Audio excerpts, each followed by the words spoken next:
A Bíblia fala que é um só Senhor, uma só fé, um só batismo, lá em Efésios 4, de 5 a 7, né, que é um só Deus e Pai de todos, Deus que é sobre todos, por meio de todos e em todos.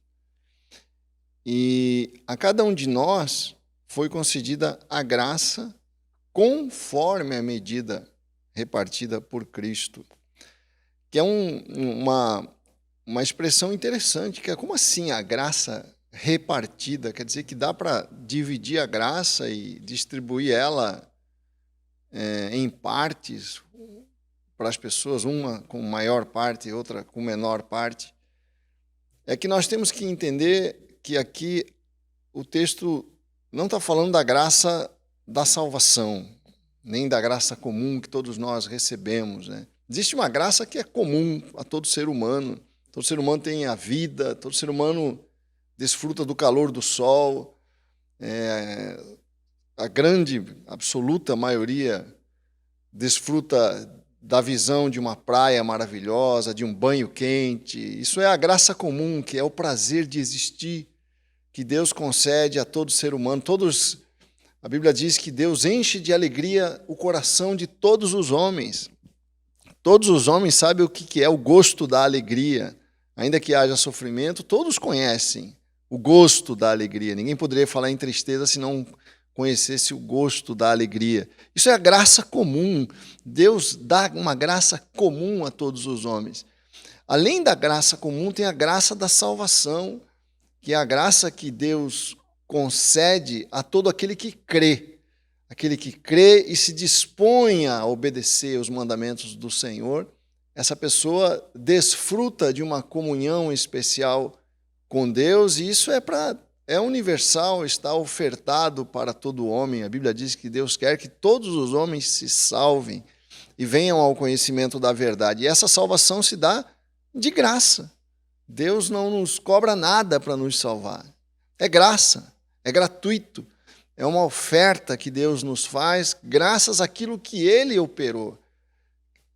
Quem merecia o prêmio da salvação é Jesus. Ele morreu na cruz por nós, né? Nós somos salvos de graça, por pura graça. Não merecemos a salvação, ao contrário, merecíamos a condenação, porque todos nós somos pecadores. A única coisa que eu mereço é ser condenado. Mas Deus, mesmo assim, me salva gratuitamente. Mas não é dessa graça que a Bíblia está falando, é essa graça que Deus concede a todos que creem, né? Mas aqui, o que a palavra está falando, não da graça ofertada a todos que creem, mas da graça que é repartida conforme a medida que o Senhor estabelece, conforme Ele quer. Está falando dos dons, né? da graça que cada um recebe para viver a vida cristã. Cada um vive a vida cristã com uma certa capacidade, uns mais, outros menos, uns com mais dons, um com certo dom, um com outro dom, um sabe ensinar, um tem uma maior compreensão das Escrituras, um é mais generoso, tem mais fé.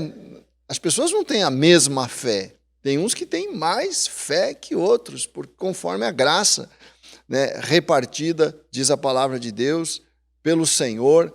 Existe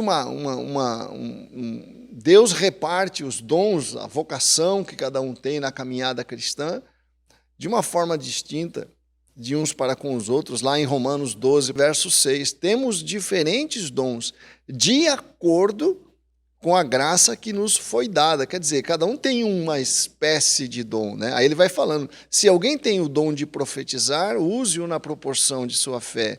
Se o seu dom é servir, diz aqui a palavra, sirva. Se é ensinar, ensine. Se é dar ânimo, que assim faça. Se é contribuir, que contribua generosamente. Se é exercer a liderança, que a exerça com zelo. Se é mostrar misericórdia, que o faça com alegria. Essa graça que é repartida de forma distinta sobre cada pessoa são as vocações que cada um tem e devem exercer na proporção da sua fé, na proporção da sua dedicação.